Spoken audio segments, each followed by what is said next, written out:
Alors il y a également l'arrestation le 8 avril de Soudi, c'est le premier à être arrêté de la bande.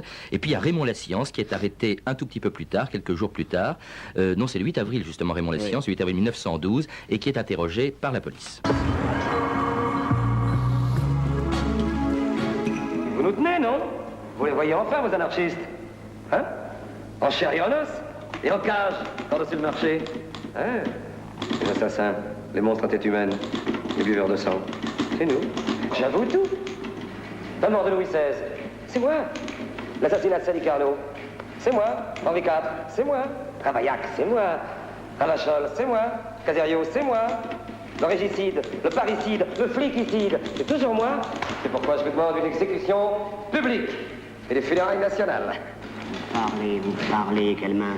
Mais les faits, les preuves sont là. Permettez. Examinez nos crimes.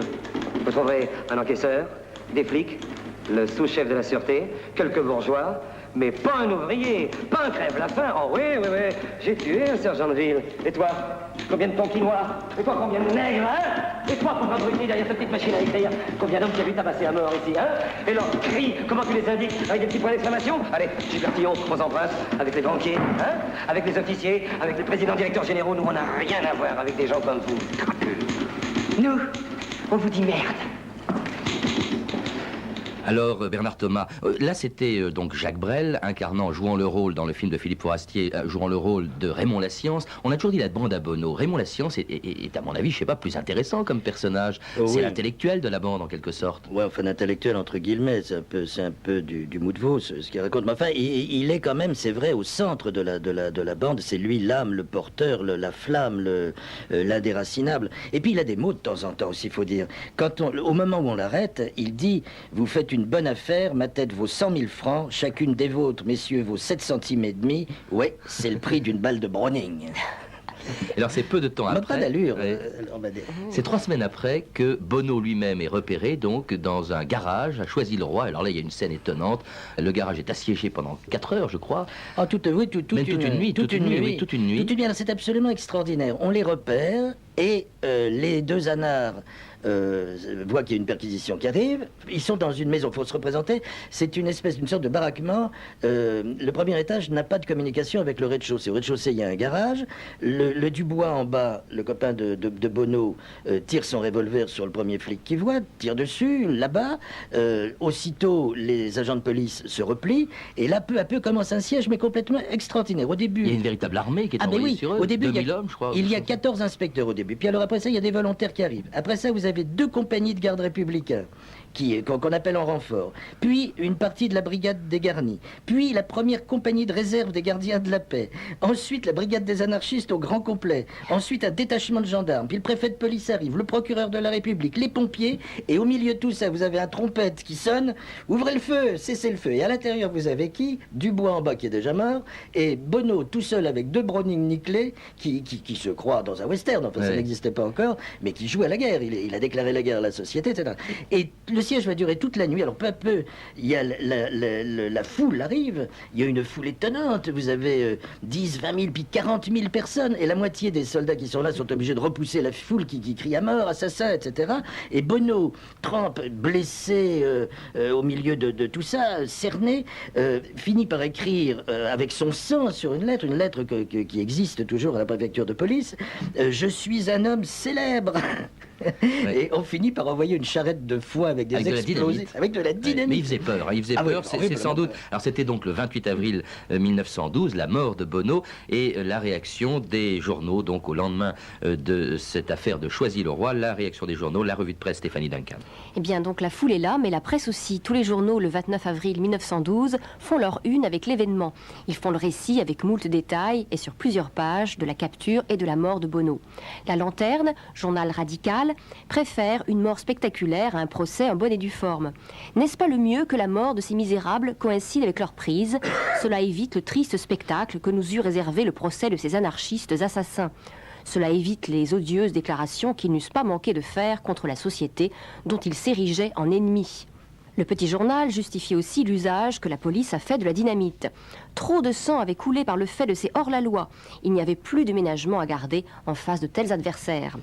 Le Petit Parisien montre la photo du lieutenant Fontan, qui a posé la bombe, un beau et fier moustachu digne des Brigades du Tigre, et celle beaucoup moins jolie du cadavre de Bonneau. Et même mort, Bonneau continue à faire peur. Le spectacle à la morgue est horriblement impressionnant, écrit le Gaulois. Le bandit, dont les cheveux sont hérissés, a la bouche ouverte, semblant crier une dernière fois sa haine à la police et à la société. Haine que la société lui rend bien, si l'on en croit la lanterne. Son nom était devenu une telle cause de terreur que la nouvelle de sa fin ne suffisait pas à rassurer.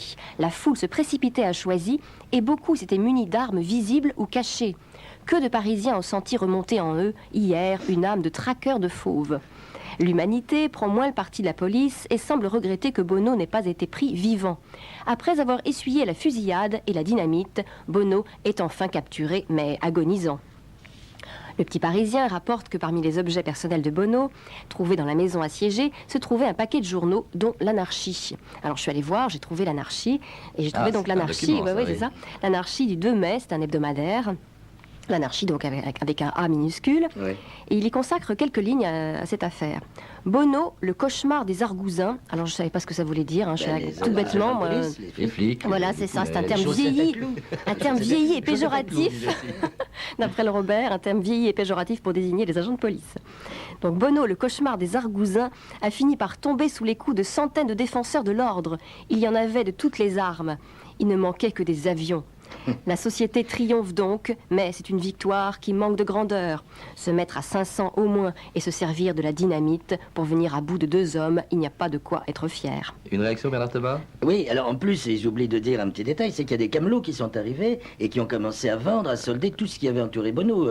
Des bouts de table, des douilles vides, machin. Il y a des types, des malins qui ont fait petite fortune. Allez, salauds! Chantez par Aristide Boulon!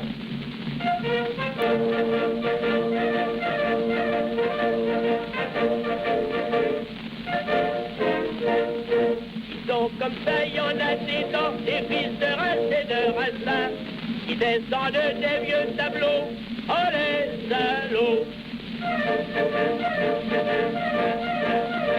Ils ont presque tous décoré, ils ont des bonnes balles de curé, on leur y voit plus les calots, oh les salauds. Ils sont presque tous mal bâtis, ils ont les appétits trop petits, et des bidons comme des ballots, oh les salauds. Rapport que tous c'est dégoûtant, ils passent leur vie, ils passent leur temps, à s'empiffrer des bons boulots, oh les salauds.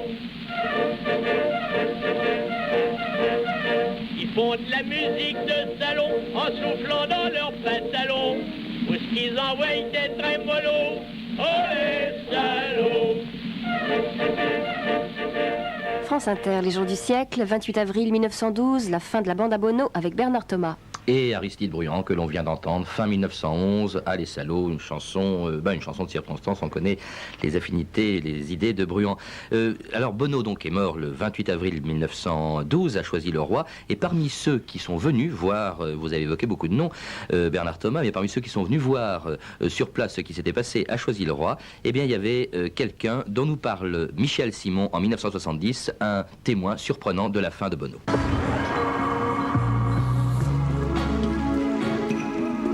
Il s'est passé une chose très extraordinaire après les incidents de Choisy-le-Roi, lorsque Bonneau a été cerné par 2000 soldats policiers qui arrivaient avec des mitrailleuses, des canons, les gaz asphyxiants et qui ont fini par mettre le feu à la maison.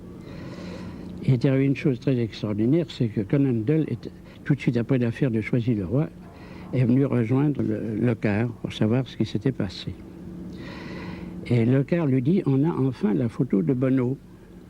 Parce qu'on n'avait aucune photo de Bonneau, ce qui rendait son identification difficile.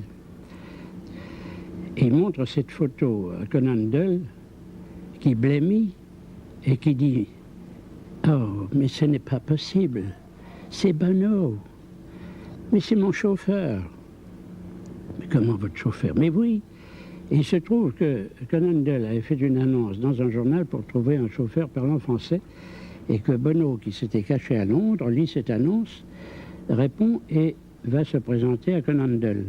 Il est engagé immédiatement parce qu'il avait l'air si gentil et si honnête.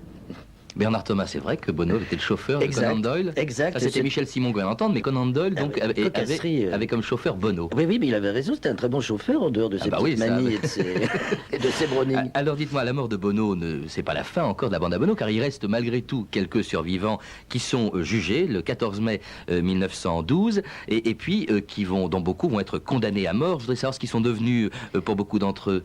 Eh bien, écoutez, ça a été le grand procès de l'avant-guerre, de l'avant-première guerre mondiale. Tout Paris était là de nouveau à la cour d'assises.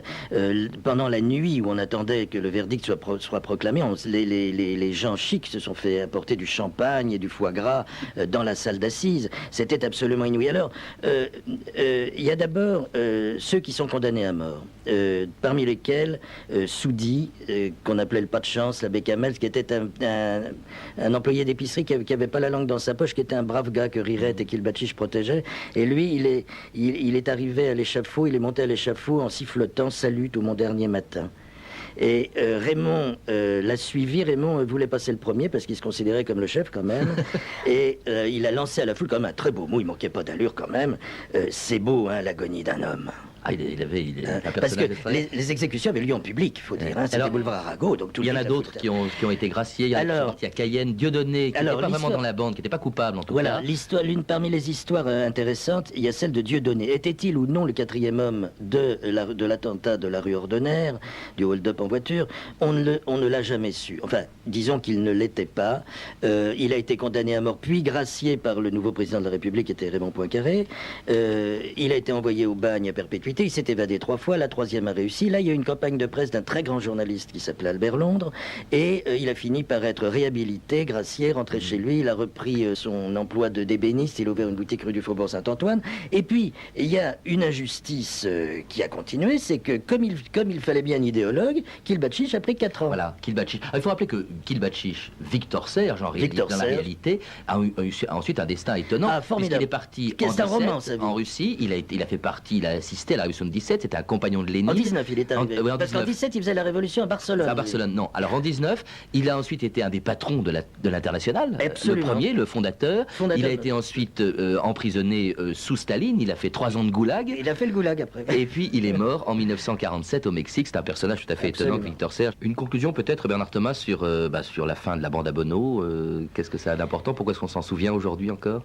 En gros, nous sommes à la veille de la guerre de 14 et c'est pratiquement la fin de la grande anarchie.